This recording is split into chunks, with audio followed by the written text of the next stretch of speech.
Hello and welcome to the Peel Spring Gala. We'll be starting the program in a few moments.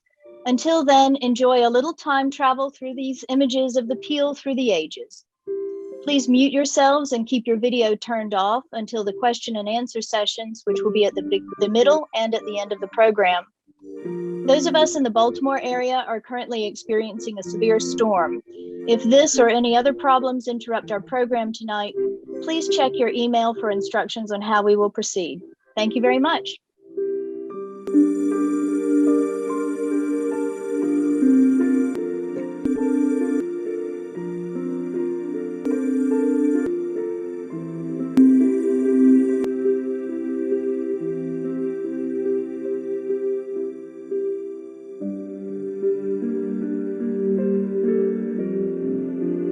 Hello again to everyone joining us. We'll be starting the program in a few minutes.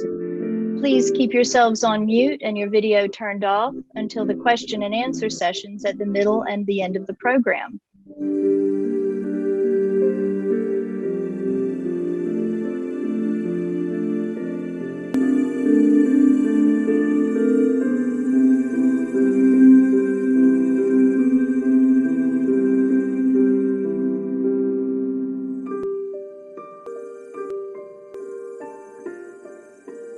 Hello and welcome to the Peel Spring Gala. We'll be starting the program in a few moments. Until then, enjoy these images of the Peel through the ages. Please keep yourselves on mute and keep your video turned off until the question and answer sessions at the middle and end of the program. Those of us in the Baltimore area are currently experiencing a severe storm. If this or any other problems interrupt our program tonight, please check your email for instructions on how we will continue. Thank you and enjoy.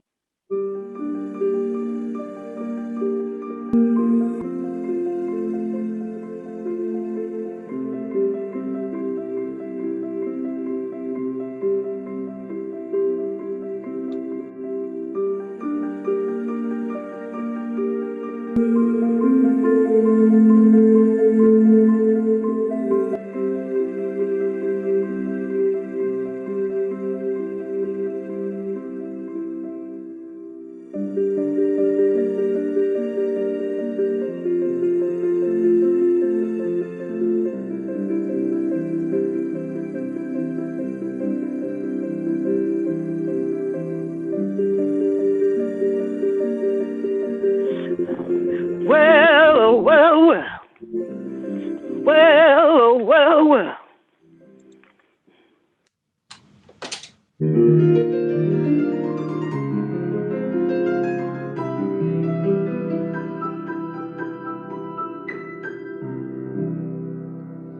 Hi, I'm Scott Patterson, Artistic Director of Afro House. And I'm Alicia Patterson, Managing Director of Afro House.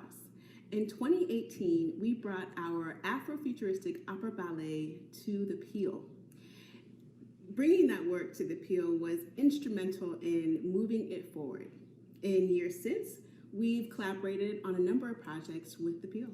The Peel is very important to us because it has become a home and a place where we are encouraged and welcome to be the artists we are, making work for the future. Thank you, Peel.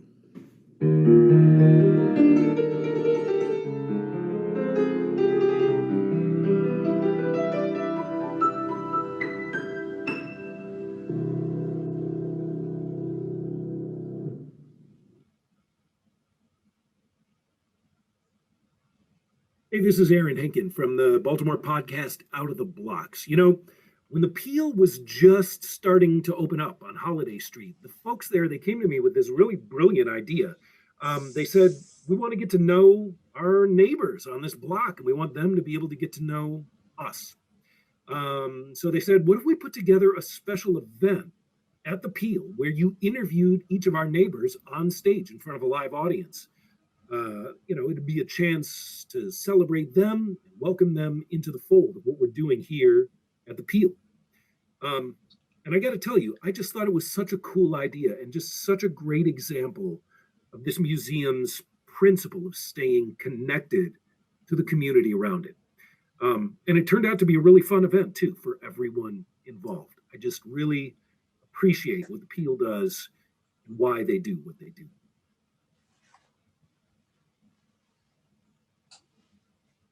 The Peel is important to me because of the intention and thoughtfulness that goes into every program that is produced or presented, the commitment the Peel has to engage with community in Baltimore, the genuine respect members of the team have for each other, and the way they've made me feel a part of that team since day one. Hello, everyone, and thanks for joining us this evening. I'm Krista Green, Chief Administrative Officer at the Peel, and we're excited to be hosting you tonight. The Peel is a multidimensional cultural institution whose physical space is on Holiday Street in downtown Baltimore City. The oldest museum in the country, the Peel is focused on preserving and sharing authentic stories of Baltimore's people and places. Taking a cue from the museum's original founder, Rembrandt Peale, the Peel today is a center of innovation. It strives to reinvent the urban museum for the 21st century. The Peel is a home for Baltimore stories. It aims to be a safe space for all of the city's voices, a place where a diverse community can be heard. Our storytelling initiatives are how we discover and preserve the history of our people and of this place. And to date, the Peel is proud to maintain the region's largest collection of stories from and about Baltimore. At the Peel, these stories take form in our visual exhibitions, musical performances, community conversations, and spoken word programs. All of the stories we've collected from around the city can be heard on our website at www.thepeelcenter.org. Tonight, we're celebrating. Peel renovations are well underway, and you'll get a peek of that later. But first, please join me in welcoming Robin Marcus. Robin?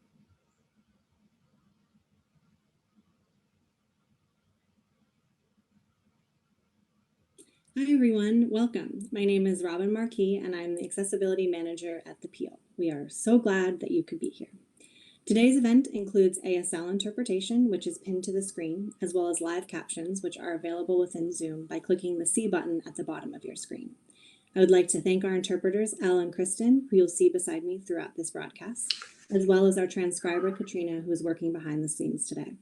If you need any help or have suggestions for our accessibility practices, you can email me directly at access@thepeelcenter.org. In the event of any technical difficulties or unforeseen circumstances during today's broadcast, please watch the chat box to your right or your email for further instructions. If you need any technical help with today's broadcast, you can email online@thepeelcenter.org. You can also reach us on social media. We are at The Peel on Twitter and Facebook, and The Peel Baltimore on Instagram, using the handles being shared in the comments box on the live viewing page you see here.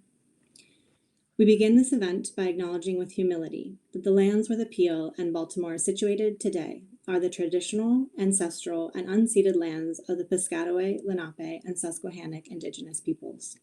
The vast coastal area today known as Baltimore City, Maryland, sustained Indigenous peoples until the arrival of Europeans beginning in the 1600s. Over the next 400 years, many Piscataway, Lenape, and Susquehannock communities were decimated, absorbed by larger villages or tribes, and were forced by the U.S. federal government to move west beyond the Mississippi River with larger tribes. Since then, other tribal peoples have moved here in diaspora, including Lumbee peoples. On January 9th, 2012, two tribes of the Piscataway Conoy tribe and the Piscataway Indian Nation, became the first tribes recognized by the state of Maryland. In 2017, the state also recognized the Accohannock Indian tribe. We acknowledge that the Peel stands on stolen lands. I would also like to acknowledge that this history was adapted from an original text authored by Ryan A. Coons, Peter Dayton, and Ashley Menner of the Lumbee tribe, and we offer them our thanks for this contribution. And now I would like to hand the program over to the Peel's Chief Experience Officer, David London. Thank you so much.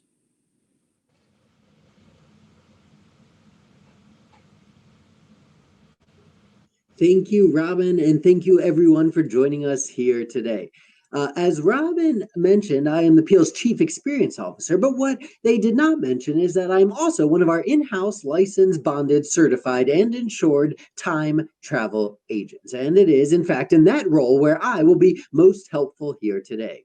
I am standing here inside the Escapement Time Travel Agency, where, as you can see, time has stopped, but we'll get to that in just a moment.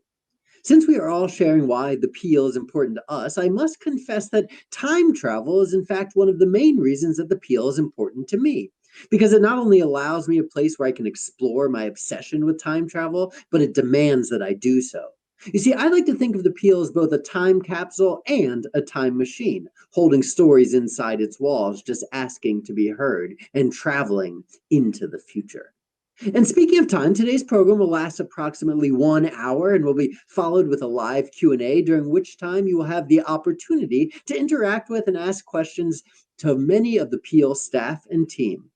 And you will definitely want to stick around because, truthfully, the other main reason that the Peel is important to me is that it gives me the opportunity to work with the incredible, brilliant, and passionate team who make the Peel the Peel.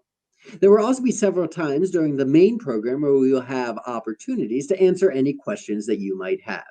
Now, I suppose that some of you had the opportunity to visit the Escapement Time Travel Agency, where, once again, as I mentioned, I find myself today. And if you did, you may remember that our time machine, while extraordinary, was somewhat limited in its capabilities, only being able to travel back in time exactly 200 years. Well, I'm pleased to announce that during the pandemic, I was able to locate the elusive RP-14 module, which allows us to not only visit the distant past, as we have previously, but also the recent past, and can even help us look forward and see into the future. And that's exactly what we'll be doing here today. It has been just over 7 months since we all last gathered here for our fall gala last year. And so, to catch you up to speed and get us all up to the present time, we thought we would spend a few minutes traveling back to let you know what we've been up to for the last 220 days, or 5,280 hours, or 316,800 minutes. We had recently launched the virtual Peel in Second Life, which had opened just a month earlier on Founders Day 2020 on August 15th. And we continue to see thousands of visitors from around the world visit the virtual Peel. This near to exact replica of the physical Peel was created in partnership with Linden Labs, creators of Second Life, and Virtual Ability. The inaugural exhibition at the Virtual Peel, which is still on display at the Peel in Second Life, is Redefinable, which was created in partnership with the University of Maryland to mark the 30th anniversary of the Americans with Disabilities Act of 1990. The exhibition recognizes that as a society, we still have far to go in terms of providing accessible, inclusive, and cultural experiences. Originally designed as a multi-site cross-platform exhibition, due to the COVID-19 pandemic, Redefinable Challenging Inaccessibility is now an online experience that addresses diversity, inclusion, and ableism, and seeks to engage audiences about the successes and challenges of persons with disabilities in Maryland and beyond.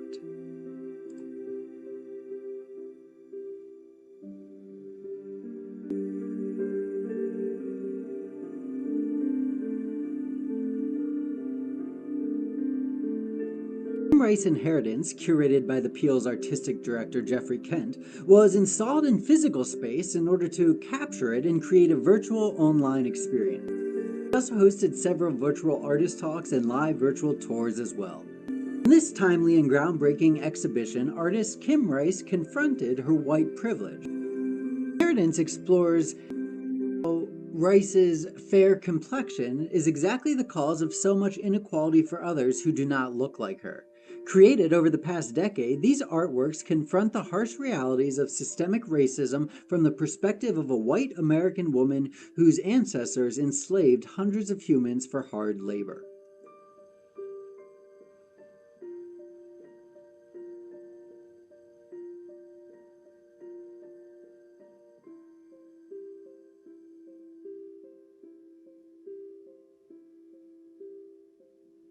Our virtual exhibition schedule continued with the Out of the Blocks online exhibition. Launched in October 2020, the Out of the Blocks online exhibition, which has now been seen by over 3,000 visitors, is a virtual manifestation of the podcast created by Aaron Henkin and Wendell Patrick by the same name, Out of the Blocks. The online exhibition is an immersive listening experience built from a mosaic of voices and soundscapes on the streets of Baltimore. A custom score by Wendell Patrick embroiders this tapestry of stories hidden in plain sight.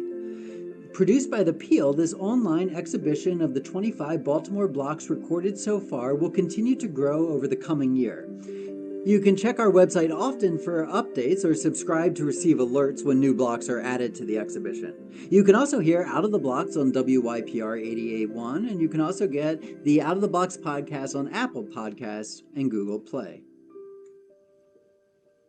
In October 2020, we were able to return to in-person exhibitions with limited visitors at our remote location, Carroll Mansion, who have been gracious hosts to us and our guest artists during the time the Peel has been closed for renovation. Rights and Wrongs, Citizenship, Belonging, and the Vote opened on October 17th and featured local Baltimore artists Aaron Fostel, Antonio McAfee, and McKinley Wallace III, who all created new artworks related to the themes of racial, social, and economic injustice and the various struggles for their vote. Some of their works respond to physical sites and visual records of contested public memory in Baltimore City. Rights and Wrongs is an art exhibition that contends with the centennial of the 19th Amendment and the 2020 elections in light of the fact that equitable voter participation is hardly a settled matter in America. Threats to citizenship, belonging, and democratic participation continue to be at stake.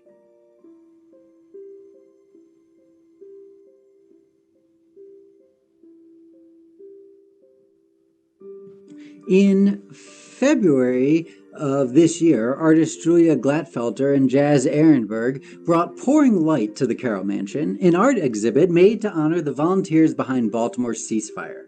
Julia and Jazz believe that our perspectives can actually change our reality, and in this exhibition, images are repeated in a way that the same people and places are portrayed multiple times to contrast against each other and show the array of choices that we have in how we create our perception.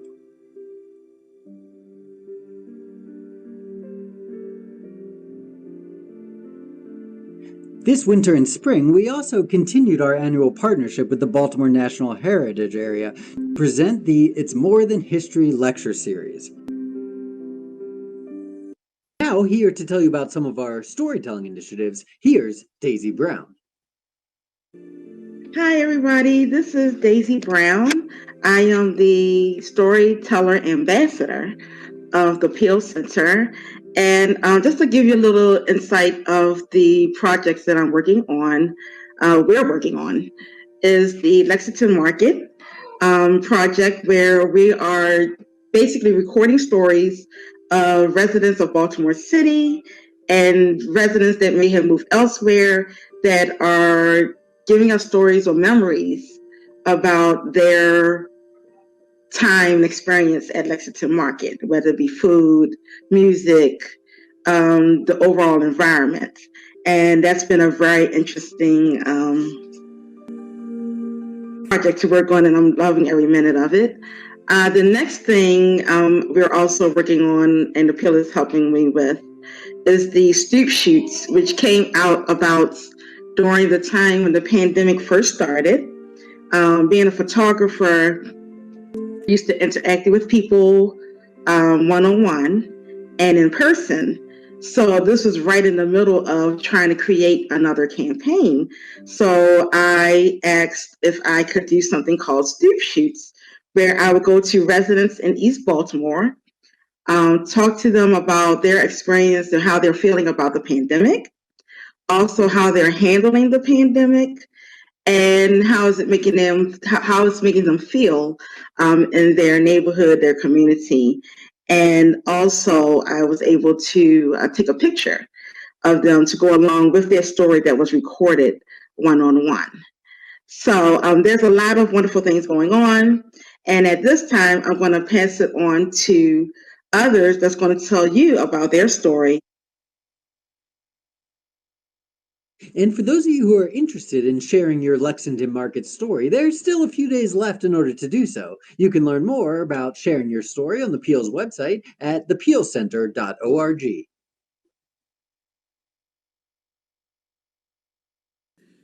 Hi, I'm Genevieve DeMai, and I'm the artistic director of Single Carrot Theater. And the Peel is so amazing to me because they have brilliant ways of supporting artists in all different mediums across all different sectors in Baltimore. And they have found really brilliant ways to capture stories about Baltimore's history and present and link it all together, telling stories about all the amazing activity happening in Baltimore, all the amazing people in Baltimore. And it's really something truly special and truly unique. So I just want to thank the Peel for the incredible work they have done to uplift Baltimore, and I'm so excited for your new space. Mwah! Congrats! Hello, my name is Sunny Kim Jung. As an artist, I believe history and culture make up an important part of our society's DNA. Peel, as the oldest building built as a museum in 1814, we have a responsibility to preserve this iconic landmark for our future generations to come.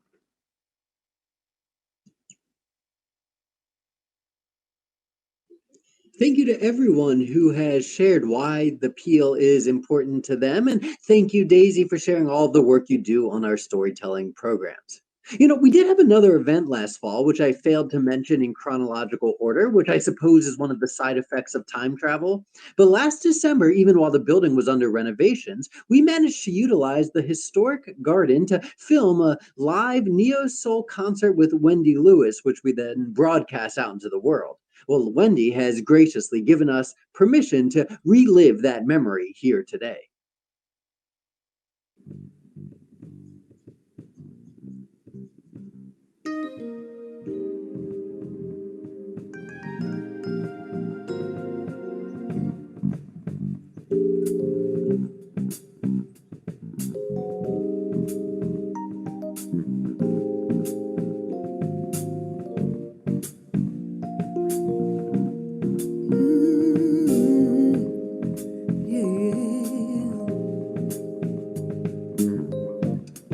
Simple, I love it.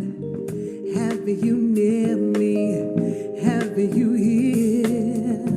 Our conversation, outrageous. You smile, then I smile and I say, hey, this is getting personal, personal, personal. Let's stay for a while and play. Let's make this a moment. Giving you the best of me.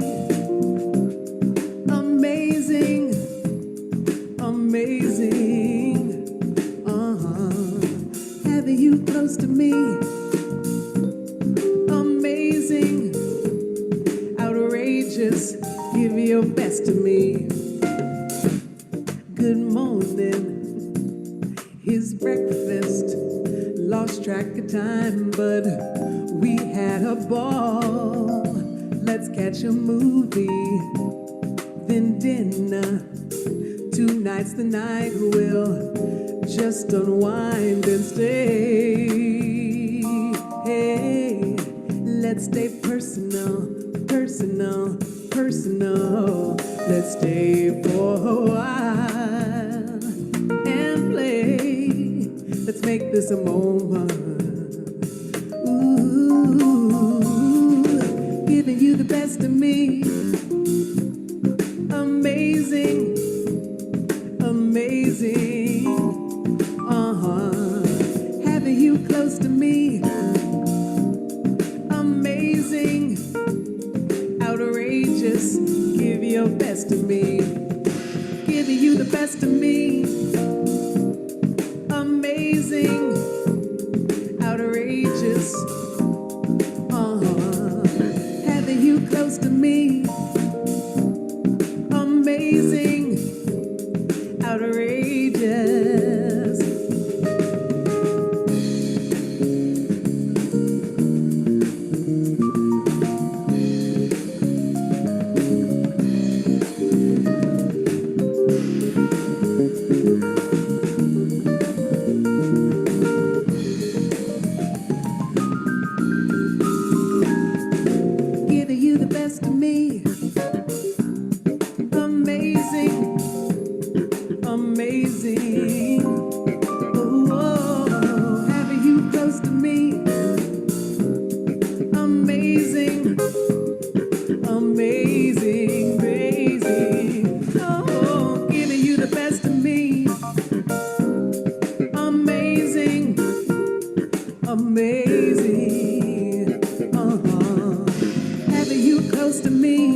me.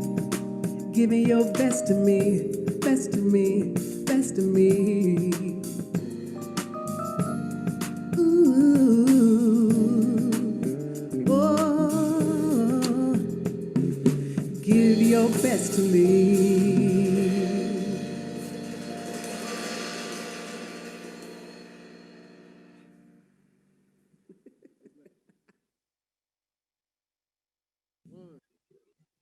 As you saw, that concert was filmed in the Peel Garden, which is also where I found myself just a few weeks ago with the Peel's board chair, Chick Chickering, and the architect behind the Peel renovations, Walter Shamu, who I met in the garden to begin our hard hat tour. The segment you will see today focuses primarily on the first floor, though renovations are well underway throughout the building. Following the tour, we will jump back to the present and we will be joined live by Chick and Walter, who will answer some questions and share some insight into the current state of the renovation.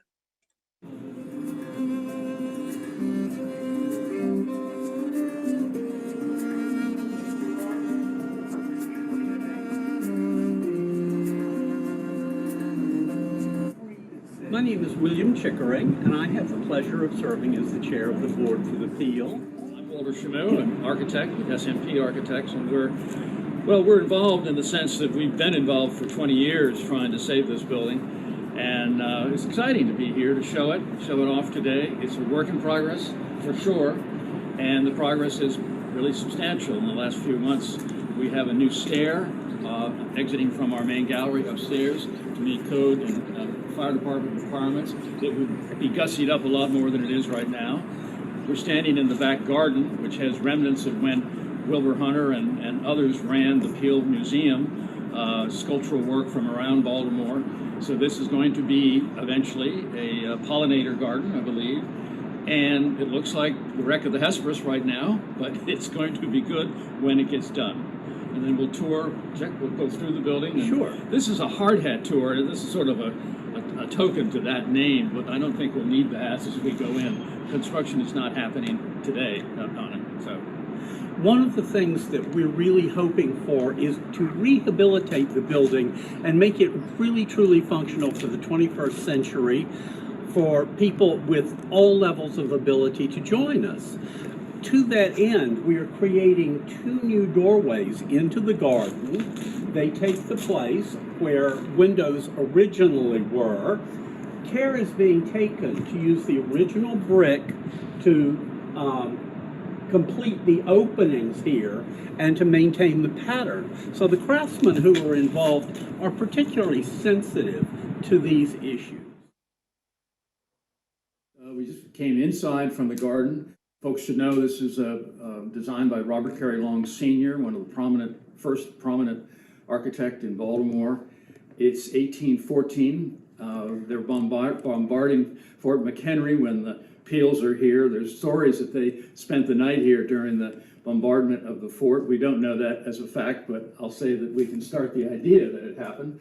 And we're standing right now in what will be a small cafe that will open up out to the garden with a small catering kitchen behind. So this room really will be part of the sustainability of the building. We'll be able to make a few dollars on selling sandwiches and drinks here. One of the exciting things about these changes are that we get to see that the double bead molding around the windows is believed to be original to the building. Some of the other molding here was added later in this building's career because it has had lots of changes.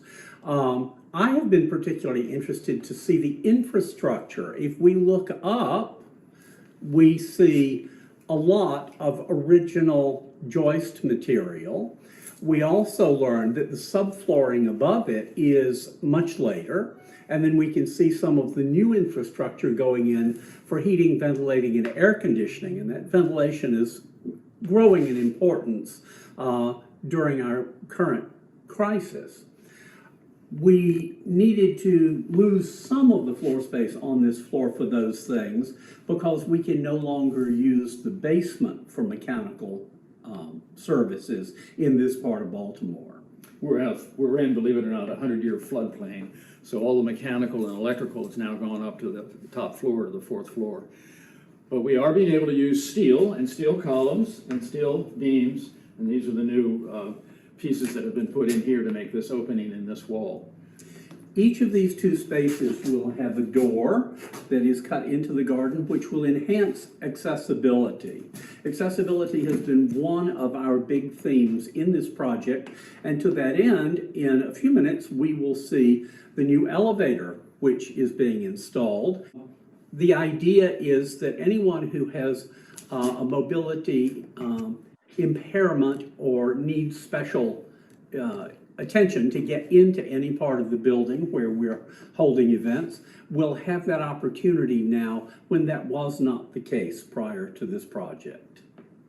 That's a big part of it, accessibility. When you do architectural tours and the building isn't done, it's very common to use the expression, imagine if you will, because that's what we're asking you to do. That over in this corner would be the elevator. It would have access from the outside to in the cab, and the cab connects to all the floors. So that's a huge accessibility problem that has been solved. And we brought the elevator inside, and it's going to be in this corner, and there'll be new bathrooms here. And Chick, the bathrooms are totally accessible on all floors? Yes, every one of the restrooms is accessible to anyone, all ADA compliant, and we gain several new ones in this process. One of the things that has been important to us is to improve accessibility.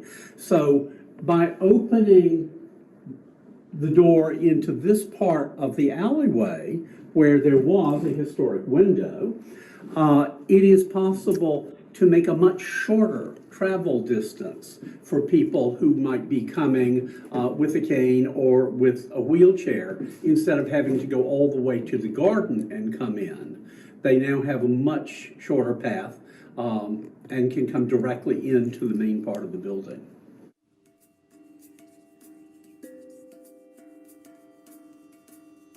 This is one of the two front parlors. It's not huge. I guess it's about 20 by 20, 16 by 20. There's one on either side of the main entrance. The Peel building, when completed, will not be a huge building. It's about 10,000 square feet, which is very manageable. And it was exciting to find that these rooms are adapting themselves very well to multi-purposes for the Peel Center when this opens up as a new function. It's fun to think about that. That's only a few months away, so we'll look forward to that. But this is all pretty much the original building from day one. These rooms were here. They had fireplaces either side. We're not going to get the fireplaces going again, although they will be here in visually here, but they're not going to be working fireplaces for fire reasons. But pretty much what we call about the relics of the True Cross. Most of it here was here early on. It turns out that in creating the channels for electricity and fire suppression systems and other things that are important for the current mechanical systems, the upgraded mechanical systems, is you can see this iron rod and the turnbuckle. And it turns out that sometime after the building was erected, but certainly before the end of the 19th century, the front wall and the back wall were pulled together for stability.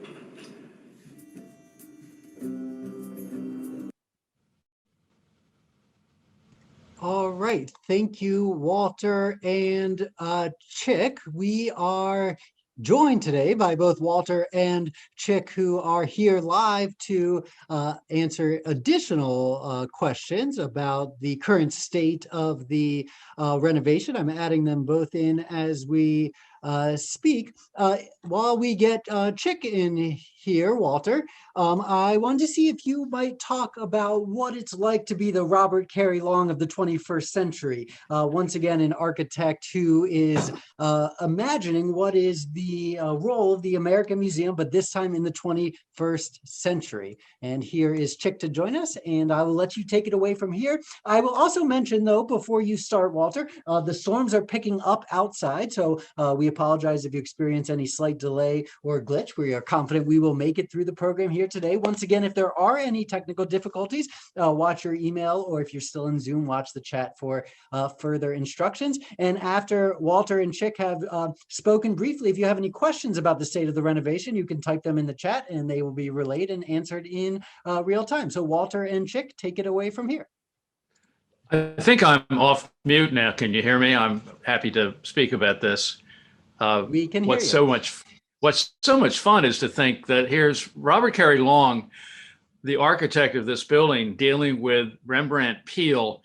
And I don't know when Rembrandt Peale had this big idea about gas lighting, illuminating his galleries, but whoa, all of a sudden, he's an innovator. All of a sudden, he's got galleries that can be opened at night. All of a sudden, he's got illumination, which he didn't have before. So what's kind of neat about right now is we're dealing with a museum that really doesn't know what the future is as far as technology goes. So there's a technology probably yet to be invented. I think of the holograms or even slideshows. I mean, all sorts of visual activity that can come on and come to play at the Peale that hasn't been done before. And we don't even know the technology, but the Peale is the place it could be tried. It's so exciting. So, and I'm not the Robert Carey Long of the future. I'm just a simple architect who inherited somehow a 200-year-old building and trying to make it work for the future. Interesting problem for sure. Check. One of the most exciting things to me is how we're seeking in so many ways to involve the larger Baltimore community in what has been happening and what is going to be happening at the Peale. Walter and I spent quite a bit of time in the area that is going to be part cafe and part Moses Williams Center. This is going to host a program called Accomplished Arts Apprentices, which is a workforce development program named in honor of Moses Williams, who was a person born to enslaved parents and who grew up in the Peale household and made a big success of his life.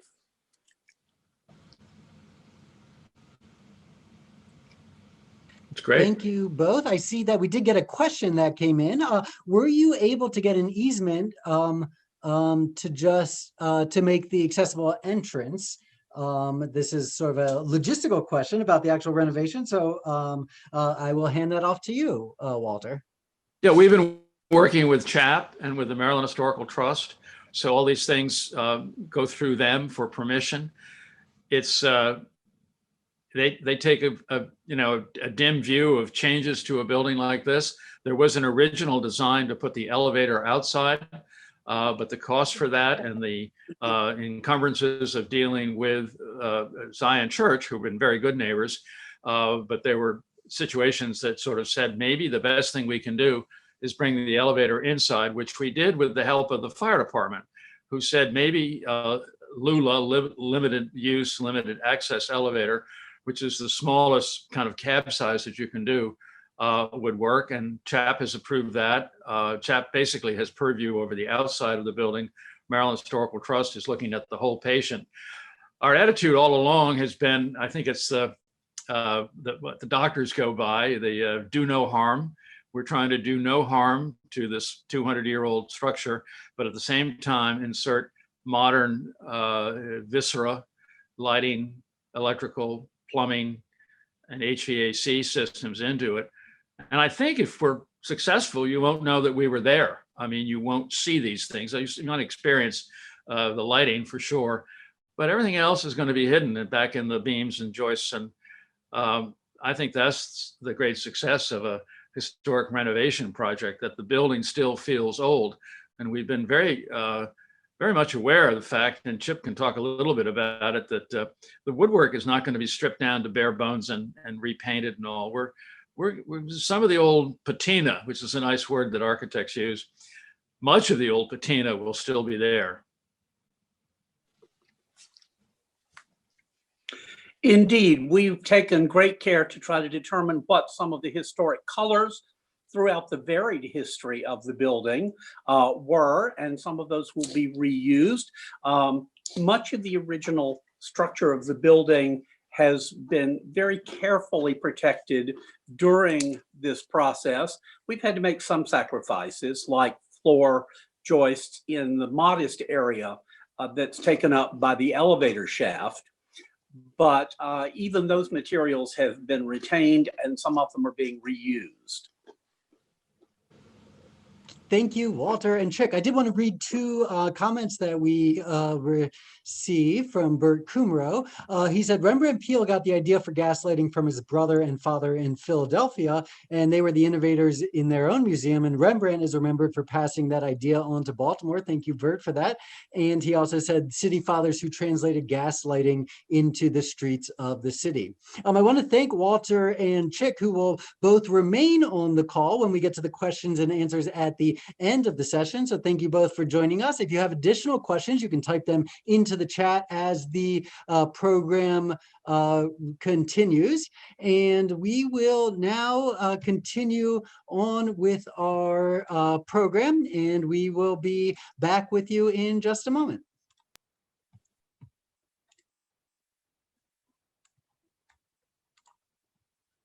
We're so grateful that you all have helped us meet our matching challenge gift of $50,000 towards the capital campaign.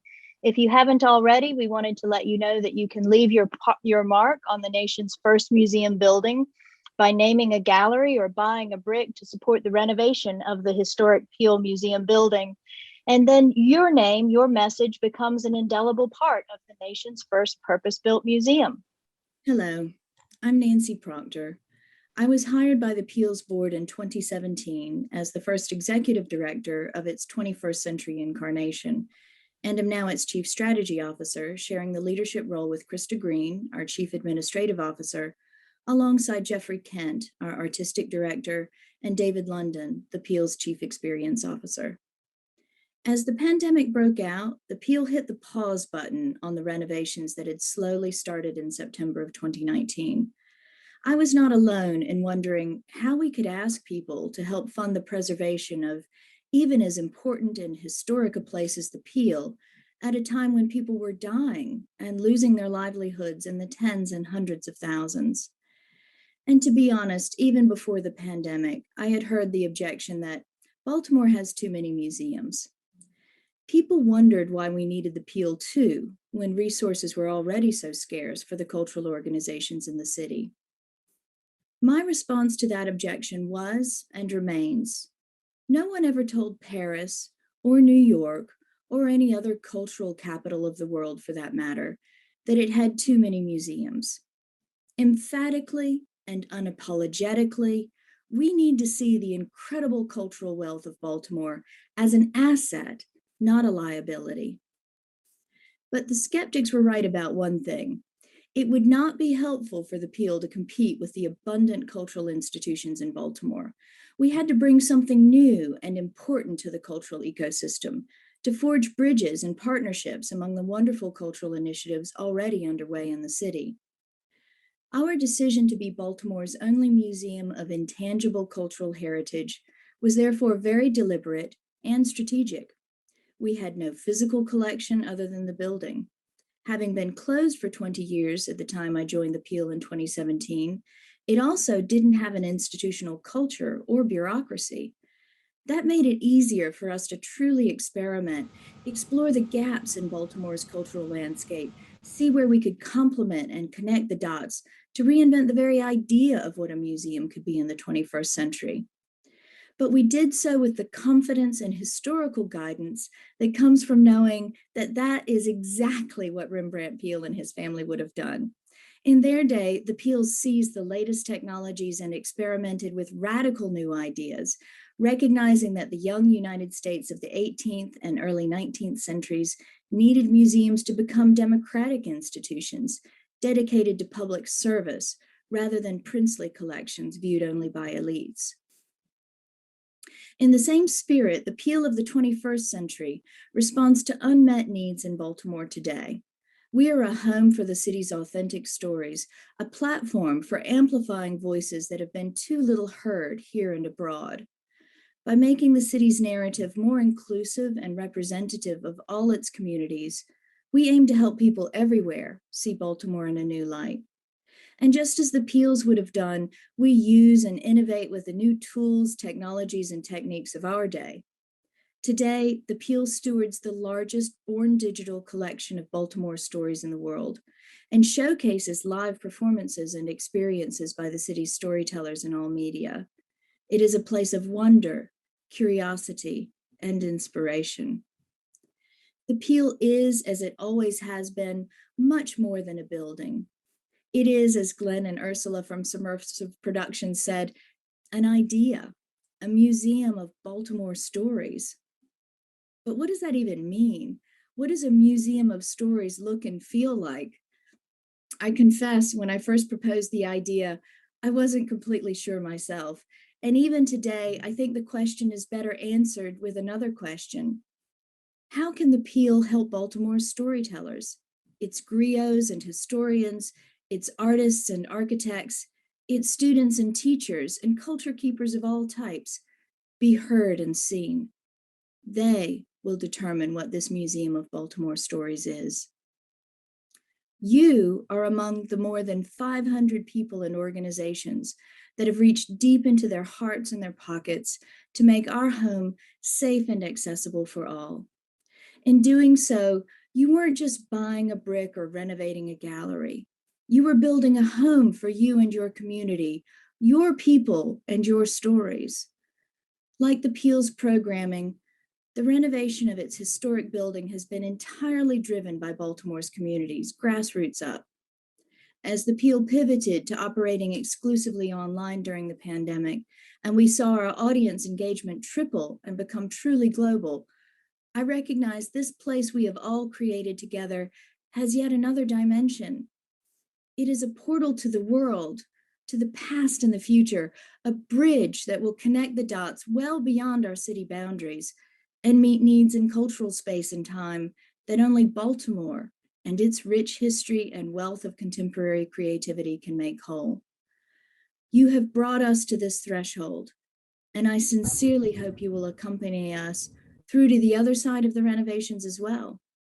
Simply put, without you, the Peel is just another old building. But with your support, your creativity, and your stories, the Peel will be a gateway to a new American Renaissance that is beginning this time, this year, in Baltimore. Thank you for your generosity. We can't wait to see you at the Peel, online and in person, and hope you'll bring your friends and collaborators to our growing family.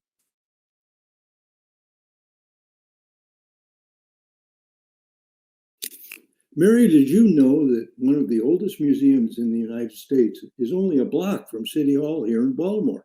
Bert, I know you're a big fan of the Peel Museum, but you'd almost given up hope. What happened?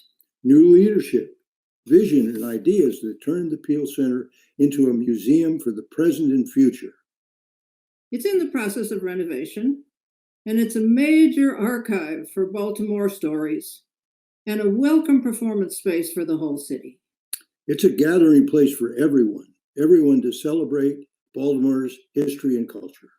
I'm Mary Blair. And I'm Bert Kummerow.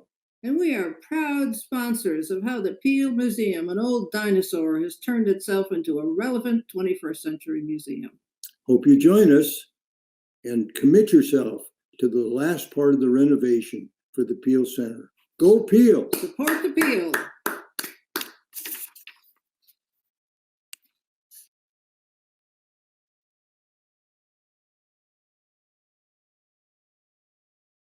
Hello, I'm Glenn Ritchie. And I'm Ursula Markham. And we are the co-artistic directors of Submersive Productions. And the Peel, it's not just an important historical building. To us, it's a very important idea.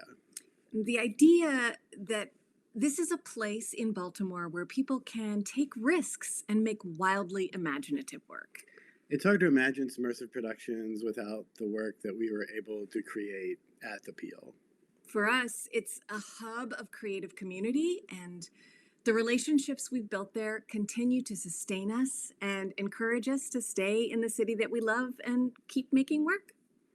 We're looking forward to the next chapter for the Peel, congratulations on all the renovations. And we're excited to be a part of whatever comes next. Cheers.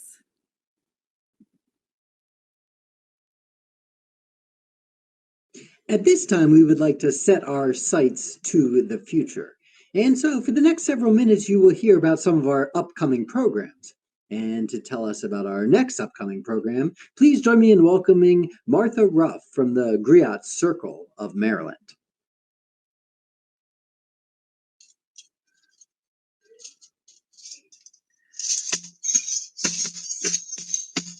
In Africa, there were griots. They sang the praise songs, told the stories, recited the histories, and shared the traditions of everything that was good for the community. Hello, my name is Martha Ruff, and I'm the Vice President of the Griot Circle of Maryland. The Griot Circle is a storytelling association that promotes and perpetuates the storytelling traditions of the people of the African diaspora. We are happy to support the storytelling mission of the Peel Museum. Our mission is to share through storytelling, workshops, and educational resources. We present workshops, storytelling programs to schools, libraries, museums, and more. We're looking forward to partnering with the Peel Museum for a Juneteenth celebration of Stories for Freedom. Juneteenth is a holiday that began in Texas. It's also known as Emancipation Day, the day when African Americans held in slavery in Texas in 1865 found out that they were free. And ever since that date, they have been celebrating their freedom on June 19th. So this year, on June 19th, the Griot Circle of Maryland and the Peel Museum will present a Juneteenth celebration, Stories of Freedom. This free virtual program will be presented at 1 p.m. on Saturday, June 19th. We hope to see you there. Juneteenth began being celebrated in Texas, but now it is celebrated across the country and internationally. And we hope you'll be there for storytellers like Janice Curtis Green, Gordon Parks, William Stark, and Lynn Distance, and Ophelia Brown Carter. And you won't want to miss Abu, the flute maker, sharing his music. So be sure to go to the website of the Peel Museum or the Griot Circle of Maryland website and register for our Juneteenth celebration. So now, enjoy a taste of the Juneteenth celebration as one of our acclaimed storytellers brings you a story. Janice Curtis Green is well known for her portrayal of a true Maryland hero, Harriet Tubman. Enjoy. She said, well, what you feel like when you get free, Miss Harriet? I tells them, it's like the good Lord allows you to step through that hole twixt heaven and hell. And he allow you for some reason to step through and you feel like you're in heaven. And you feel the sun shine on you and you feel like it's a dream. That's why I go back.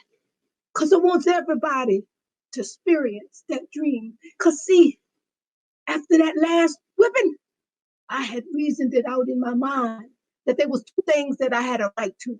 Liberty or death. If I could not have one, I was going to have the other. For no man was going to take me alive. I'd fight for my freedom with my last breath when it was time for me to go. Only the good Lord would take me. So I managed to escape from bondage into freedom. I left everything behind. I left my mom and my dad, my brothers, my sister. There was 3 sisters that I couldn't even say because they had been sold away down south long time ago. Even my husband, John Tubman, who was a free man, didn't want to come with me. So in the darkness, I left by myself. And I made it to Philadelphia. And that's where I met Mr. William Sill. And he said, Miss Hyatt, how you get here by yourself? And I said, only by the grace of God did I make it. See, me and the Lord have a good relationship. We talk to each other just like I was talking to you right now. He said, Miss Hyatt, what you gonna do now? I said, freedom is such a precious thing. I got to get my mom and daddy, my family. That's when I became a conductor on the Underground Railroad. Tain't a train, tain't under the ground. We got code words like station master and conductor. And it ain't underground, it is secret. So nobody knows what we're doing. And I can truthfully say, in my 10 years of being a conductor on the Underground Railroad, I can say what none other conductor can say. My train never jumped the track, and I never lost a passenger. Freedom. It's all about freedom. Thank you, Janice and Martha. We are all very much looking forward to the Juneteenth event with the Griot Circle of Maryland. And now I would like to introduce Jeffrey Kent, the Peel's artistic director, who will share a story about how art saved his life. Following the story, we will be joined by Jeffrey live and in person, who will tell you about some of the exciting programs and initiatives that he's working on at the Peel. And this is how art saved my life. I wasn't always an artist. I remember the first time I've ever used color and line. I was probably about 2 or 3 years old with my mom on her bed coloring in coloring books. And at that time, it was the first time I felt the joy of creativity. And from that time, going through school, I always used to draw. So I guess I was always an artist, but I never thought of myself as an artist. And I never was encouraged by anyone in my family to be an artist. I was always good at drawing. I could always create little scripts and comics for myself. And eventually I moved into the joy of fashion when I got to high school age. But at the same time, growing up in Baltimore in a marginalized community, in a single parent household where my mom worked almost 20 jobs a day, it seemed like she wasn't home often. I had a lot of idle time. And with this time, I spent most of it out in the streets with my friends. Although I never was held back in school, I had a below average grade point average, I would guess how you would say it. And not knowing until I was an adult that I was struggling with a learning difference with dyslexia, which I later used in my artwork as a signifier in the way that I make my work and present my message. So during my time in high school, I started selling drugs, doing drugs, and eventually, after graduating from high school, finding myself arrested for selling drugs. After I got arrested, before I gotten arrested, I had a job in fashion as a merchandiser and a haberdasher in a high-end men's clothing store. And while doing that, I also was still selling drugs. I was selling cocaine, powder cocaine. But at the same time, I was freebasing. And for those of you who don't know what that is, it's basically smoking crack before crack was a thing. When I got hooked on cocaine, I obviously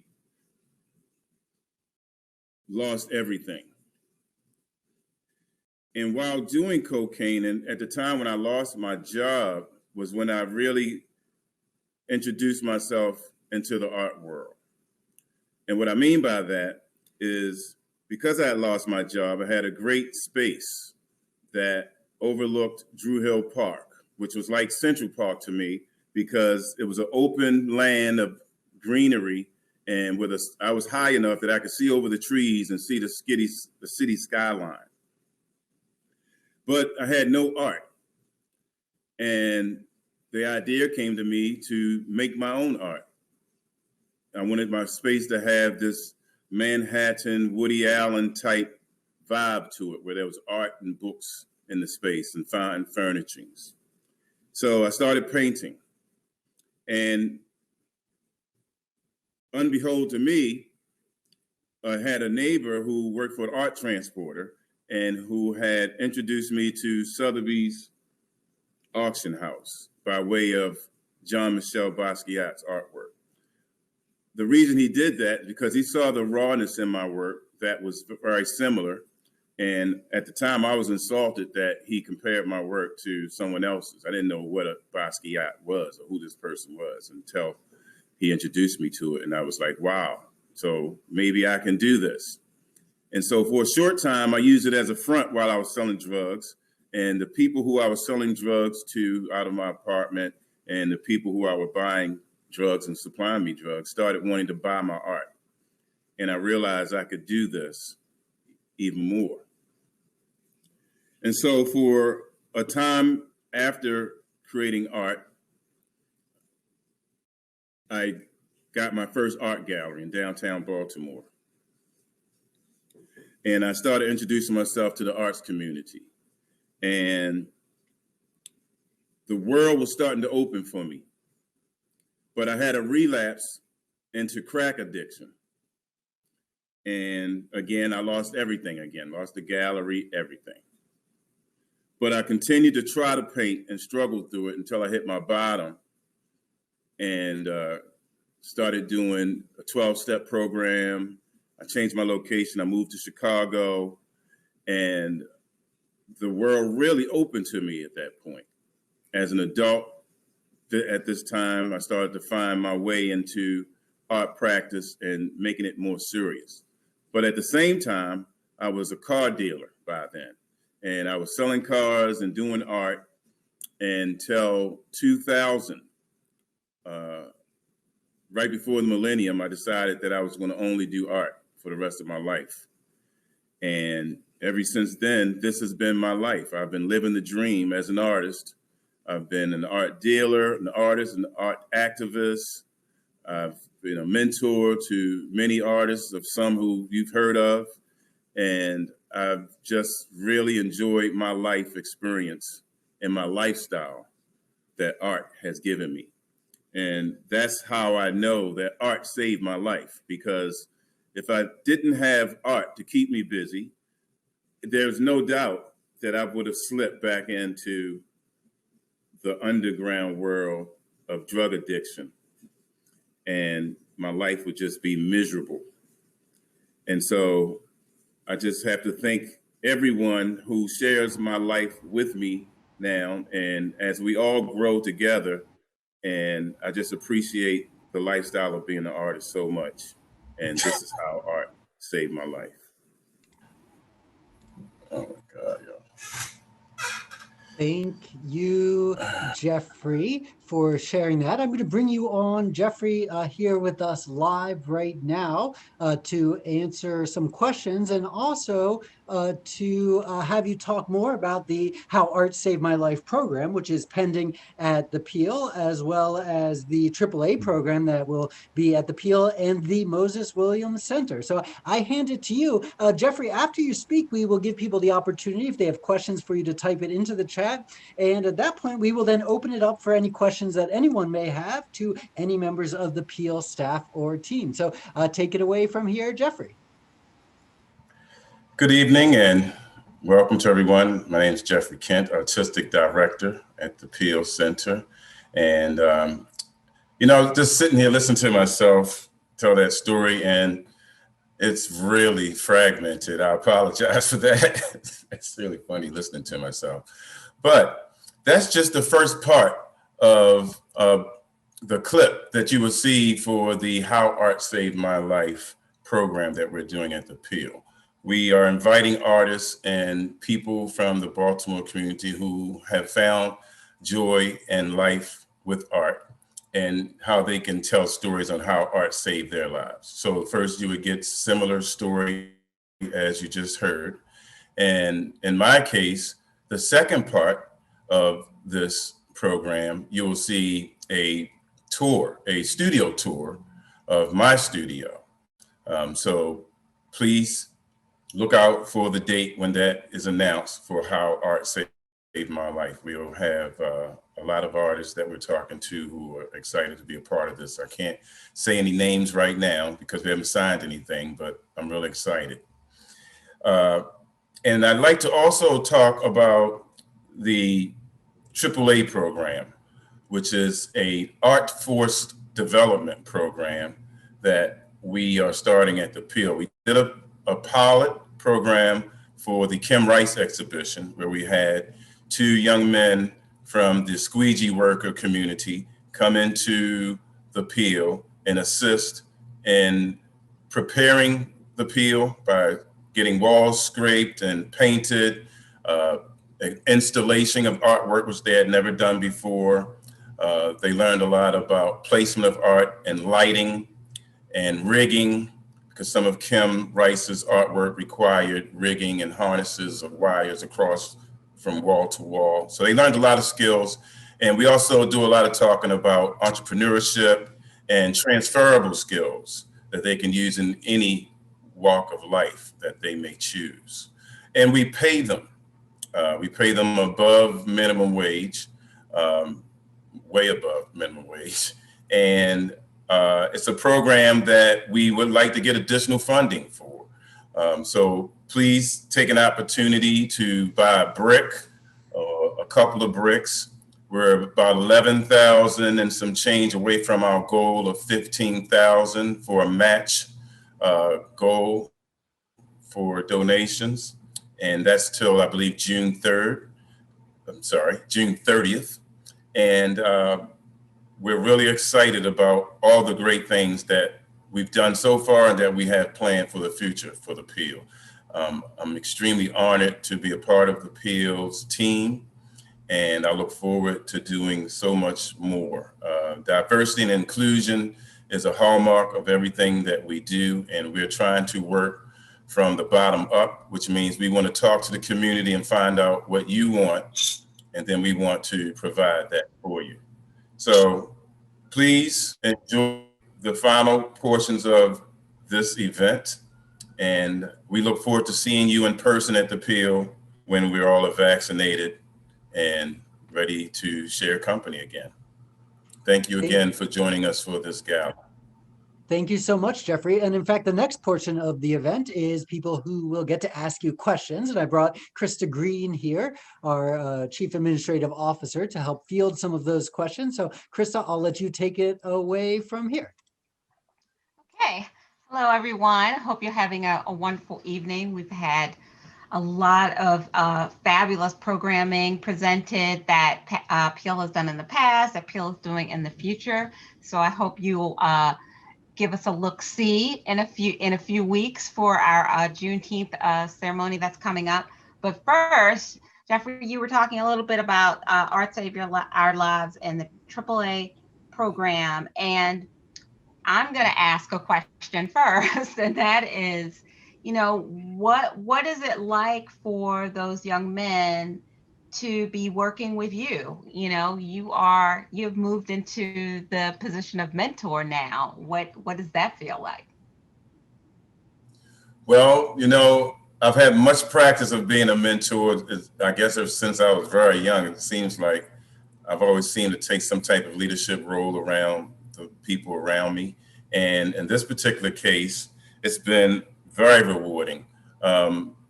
I come from the same background as a lot of the squeegee workers, and that's one reason why I target them as for this program, because I see myself. I was called a thug. I had white people scared of me. They locked their doors and clenched their purse and crossed the street when I was their age. So I know what it's like to grow up, especially here in Baltimore. So some of the things we did, like for instance, we took them to lunch every day. And what was important for me was to share experiences, so cuisine experiences. So we would go to an Indian restaurant one day, an Italian restaurant another day. So we never did any fast food, and that will always be a hallmark of the AAA program. We want to educate, and we want people to be cultivated and learn things that they never knew that they could do. And these guys are doing things now. So, and I stay in contact with them, and I'm hoping that when we get up and running with the full program, they will come in and be mentors to other young people. That's amazing. That's amazing. So let me go over to some of the questions in the chat. We had one from Brad Schlegel. Brad asks if the City Life Museums will ever reopen again, and he's recalling that they had a wonderful collection. So to our knowledge, there's not going to be a City Life Museum. I know that, you know, the Peel and also the work that Peel does with Carroll Mansion, our partner there, you know, those were parts of the City Life Museums, but the collection that you recall from the institution, those are now housed at the Maryland Center for History and Culture. There are also some artifacts, particularly from the Urban Archaeology Center that was part of City Life. Those are maintained by the state of Maryland now. And so I don't envision a consortium like that happening again, a city municipal consortium of museums. But those collections are being managed and maintained, and they're just with other institutions, repositories right now. Great question. And Brad also was following up when he was learning more about the renovations. He was asking about parking and where folks will park when they are on site. We do have a small parking agreement right now with Zion Lutheran Church. And so that will be available. We haven't tackled any other off-site parking options that I know of. We definitely have metered parking all around the perimeter of the building. Obviously, we're just catty corner from City Hall, so there's plenty of public parking there. We are also, you know, available on public transit lines, et cetera, for folks who would rather travel to us without a car.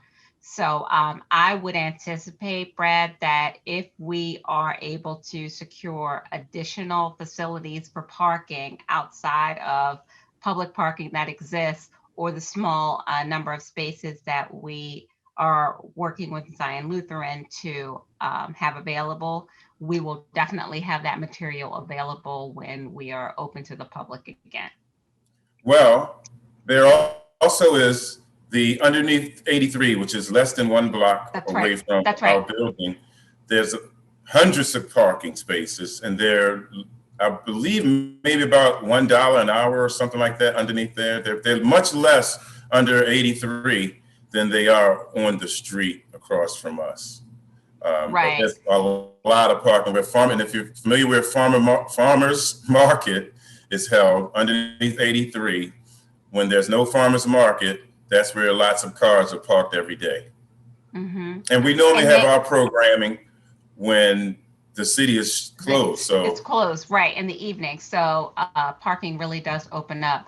Nancy has also kindly put in the chat all of the options, including what you were just talking about, Jeffrey, about under the JFX and near the War Memorial Plaza, and also has listed the purple, orange, and red, yellow, blue CityLink lines that come near this site, as well as other buses that are available. So we have a multitude of mechanisms to get to the site.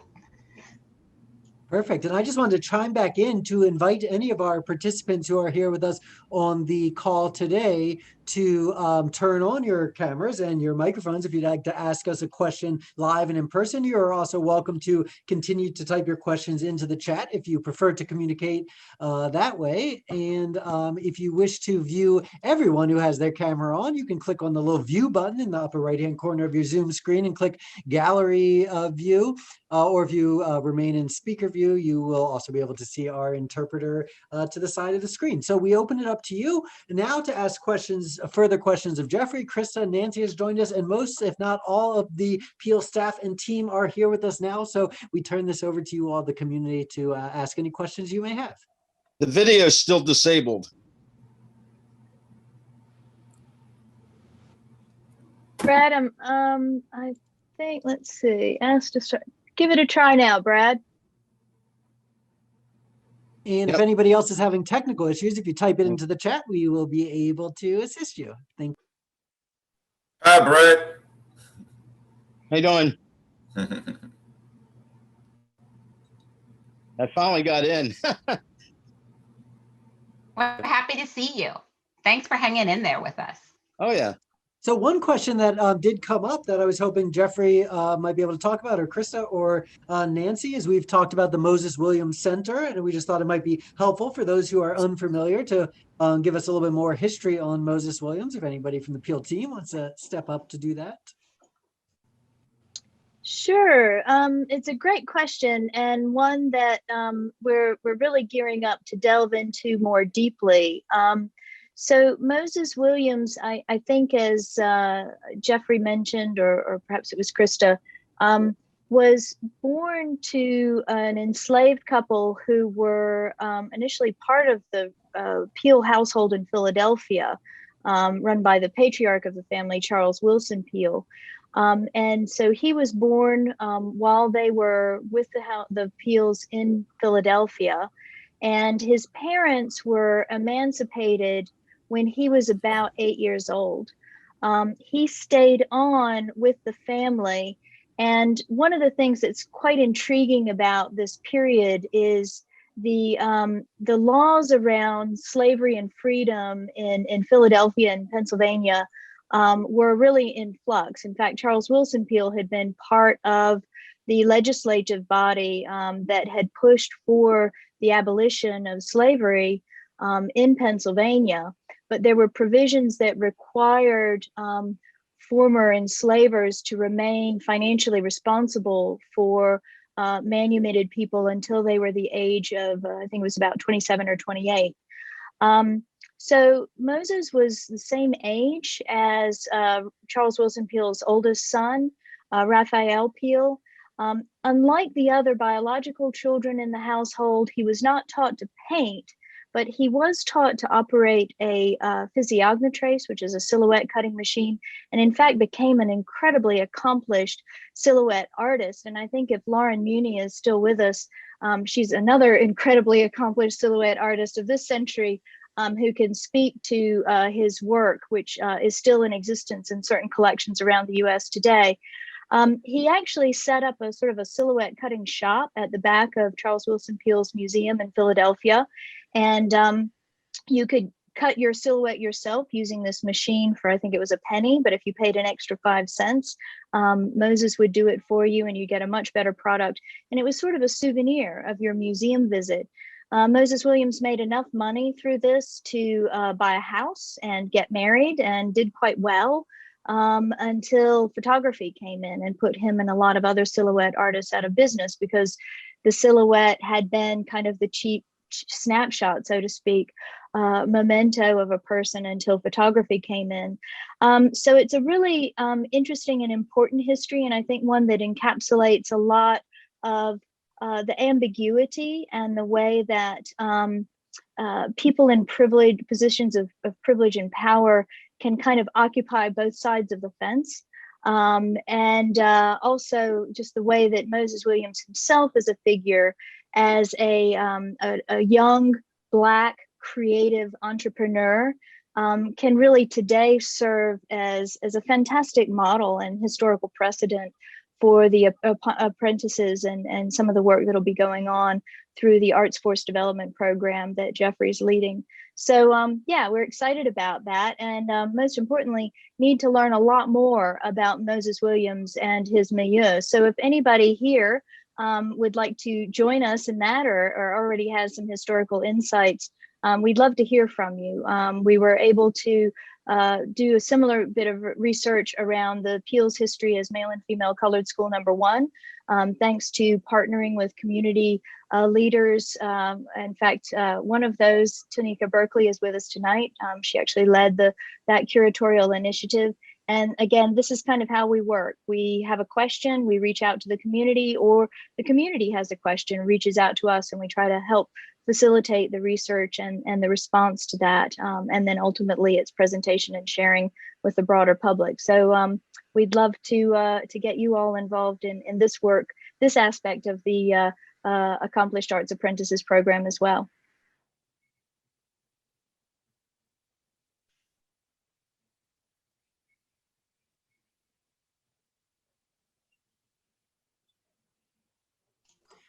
Sorry, everyone, I had my mute on while Nancy was speaking. There was a question in the chat regarding Jeffrey's work, and I believe they received the answer in the chat from Cleo, Jeffrey's assistant, and she lists his her email, which is cleo@jeffreykent.com. Obviously, Jeffrey's site is jeffreykent.com, and she can handle any inquiries that you may have about his work. Brad is also asking about the preservation related groups that were planning on moving into the Peel building, and he's wondering if that's still going to happen. He's also wondering if the city still owns the building. So I'll take the last question, which is yes, the city does still own the building. And I'll leave the other part of that question to Nancy. Yeah, at the moment, no, we don't have any other preservation groups moving into the building. We do have a sort of a nascent media makerspace. This was actually a great idea from Aaron Henkin early on about how we could partner in various ways with particularly organizations and companies that were starting up, but also working at the forefront of new technologies and the kinds of systems and support and expertise that our storytellers might need to help them share their stories. So, for example, Arts Laureate is an organization that was resident at the Peel and now is based at Carroll Mansion while we're undergoing renovations. And they do very high quality digital recordings of live music performances. In fact, they recorded Wendy Lewis's concert that you saw earlier in the garden. And they're doing amazing work during the pandemic, recording choirs, virtual choirs, so that you can see all the singers and the musicians on one screen and hear them all together in great quality. Well, that expertise and those skills are useful to our storytellers. So they support that storytelling work as well. And we're very interested in working with other organizations like that. It might be working with 3D scanning or VR or AR, or indeed historical groups. So please do reach out to us if you'd like to talk to us about being part of the Peel and in resident in some way, either physically or indeed through online partnerships as well, like the virtual Peel and Second Life that David spoke about earlier. We have another question from Janet Felston. Hi, Janet. It's nice to see you in the chat. She's asking if there's any neighborhood collaboration planned to do storytelling storytelling with the 5 nearby museums. So she's specifically talking about Peel, Lewis, the Star Spangled Banner Flag House, and Port Discovery, etc. So I will say this: no, not currently, but yes, probably. Just because the Peel is very interested not only in reaching out to everyone in Baltimore, but also very interested in establishing relationships with those institutions right in our immediate community. It would be crazy for us not to work together, very much in a round robin kind of way. One of the things that I've been able to do within my career in museums is help those partnerships happen. You know, museums like ours that are in historic sites are notoriously a little small in terms of availability for space for visitors, particularly school groups. And often schools like to bring an entire grade out to do museum tours. And so being able to offer a tour or a program package that involved several museums in close proximity was a way of alleviating that. Every kid, you know, the Peel can't have 400 kids at one time, but the Peel could have a portion of those 400 kids, and so could the Jewish Museum, and so could the Carroll Mansion. And it gives an opportunity to talk about the environment, built landscape, you know, while kids are walking from one site to another. And I found that to be very successful. So I would say, yes, that probably will happen, but it's just not on the books right now.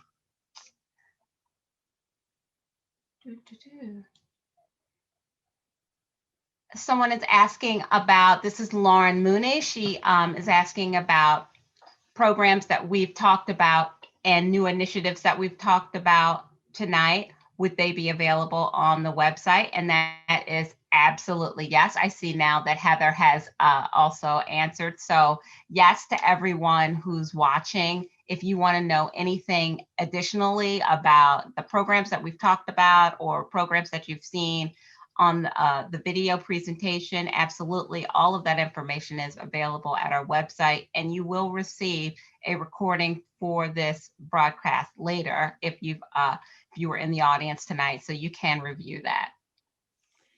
Great. We are fast approaching time, so I just wanted to jump back in and close us out for the evening. You've heard about so many exciting things here tonight, and as was just mentioned, you definitely want to keep your eye on the website and our newsletter for the program updates and renovation updates over the next several months and beyond. I believe that is all we have time for here today. So once again, from everyone on the Peel team, we want to thank you so much for your ongoing support of the Peel and your enthusiasm. We wouldn't be able to do it without you, and we want to thank you all so much for joining us here today, and we look forward to seeing you back online and back in the Peel building very soon. So thank you all so much, and we hope you enjoy the rest of your week. Bye, everyone.